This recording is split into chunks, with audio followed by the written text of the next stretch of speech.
Hello friends, welcome to my channel Gujju તડકા. તો friends, તમે મારી ચેનલ પર નવા છો તો પ્લીઝ લાઇક, શેર અને સબસ્ક્રાઈબ કરવાનું તો ભૂલતા જ નહીં. આજે હું એક એવી સ્વીટ ડિશ લઈને આવી છું જે બાળકોને તો ખૂબ જ ગમે છે. તો પહેલાં આપણે અહીંયા ઇન્ગ્રેડિયન્ટ્સ જાણી લઈએ. 2 કપ મેંદાનો લોટ, 1 ચમચી કોર્નફ્લોર, 50 ગ્રામ બટર, 50 ગ્રામ condensed milk, 2 tablespoon cocoa powder, 4 tablespoon sugar powder, 1 tablespoon custard powder અને અડધી ચમચી મીઠું. અહીંયા કસ્ટર્ડ પાવડર આપણે વેનીલા ફ્લેવરનો લીધેલો છે. તો હવે આપણે બનાવવાનું શરૂ કરીએ.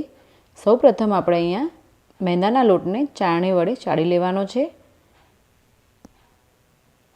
ત્યારબાદ આપણે કોર્નફ્લાવર, સુગર પાવડર, મીઠું, custard powder, condense milk, butter આ બધું નાખીને તેને બરાબર મિક્સ કરી લઈશું. હવે આપણે થોડું થોડું પાણી લઈને તેમાં લોટ બાંધવાનો છે. તો લોટ આપણો અહીંયા બંધાઈ ગયો છે. તો હવે આપણે એને 15 થી 20 મિનિટ માટે રેસ્ટ કરવાનો છે. 15 થી 20 મિનિટ થઈ ગઈ છે. તો લોટને આપણે હવે ફરીથી લઈને બરાબર મસળી લઈશું અને તેના 2 ભાગમાં લુવા પાડી લઈશું. હવે આપણે જે કોકો પાવડર છે તે લઈને આપણે લોટને બરાબર મિક્સ કરવાનો છે. તેમાં થોડું થોડું પાણી લઈને આપણે તેમાં મિક્સ કરતા રહીશું.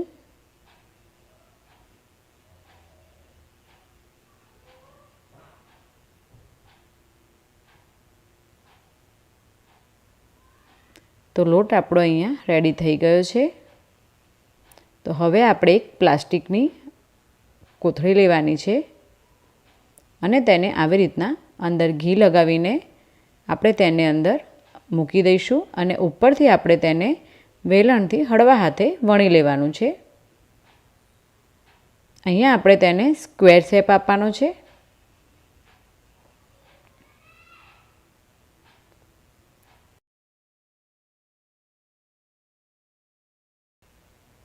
હવે આપણે તેને ઉપરથી કાપી લઈશું. અહીંયા તમે કોઈ પણ પ્લાસ્ટિકની બેગ લઈ શકો છો અથવા તો એલ્યુમિનિયમ ફોઇલ પણ લઈ શકો છો. હવે આપણે એવી જ રીતના બીજો લુવો પણ વણી લેવાનો છે.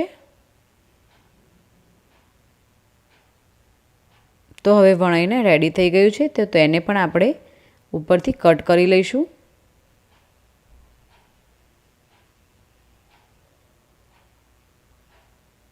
અને ઉપરનો ભાગ આપણે તેને કાઢીને સાઈડમાં મૂકી દઈશું. હવે આપણે બ્રશની મદદથી પાણીને સ્પ્રેડ કરી લઈશું.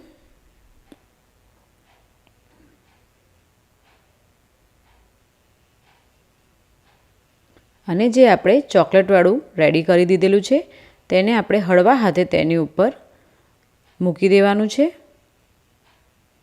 અને બીજું પ્લાસ્ટિક જે છે તેને આપણે કાઢી લઈશું અને હળવા હાથે આપણે તેને ફરીથી એકવાર વણી લેવાનું છે. અને સાઈડનો જે આ ભાગ છે તેને આપણે કટરની મદદથી આ રીતે કટ કરી લઈશું.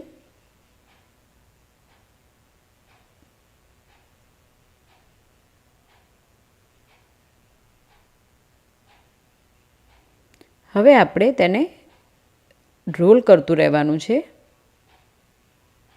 તો આવી રીતના પ્લાસ્ટિકની મદદથી આપણે તેને રોલ કરીશું અને હવે એને ધીમે ધીમે હળવા હાથે રોલ કરતા જઈશું.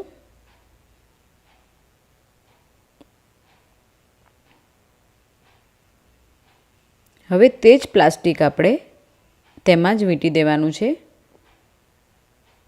અને આને 5 થી 6 કલાક માટે આપણે ફ્રીઝરમાં મૂકી દેવાનું છે. તો 5 થી 6 કલાક થઈ ગયા છે. હવે આપણે આના નાની ચિપ્સ કરવાની છે. તો તમે જોઈ શકો છો ચિપ્સ તમારી એકદમ ઇઝીલી થઈ જશે. અને આપણે હવે આવી રીતે બધી ચિપ્સ રેડી કરી દઈએ.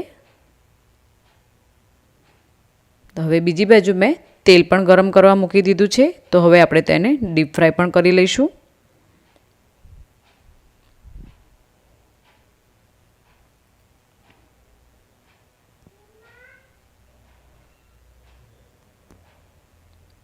આપણે તેને હલાવતા રહીશું અને આ પ્રોસેસ આપણે મીડિયમ ફ્લેમ ઉપર જ કરવાની છે. તો આ તળાઈને આપણે રેડી થઈ ગયા છે. તો હવે આપણે આને કાઢી લઈશું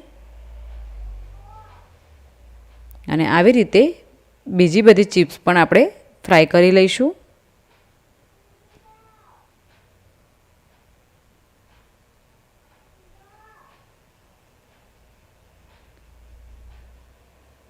તો આપણી ચિપ્સ અહીંયા રેડી થઈ ગઈ છે ફ્રેન્ડ્સ. તો તમને આ રેસીપી કેવી લાગી તે મને કમેન્ટ કરીને જરૂર જણાવજો.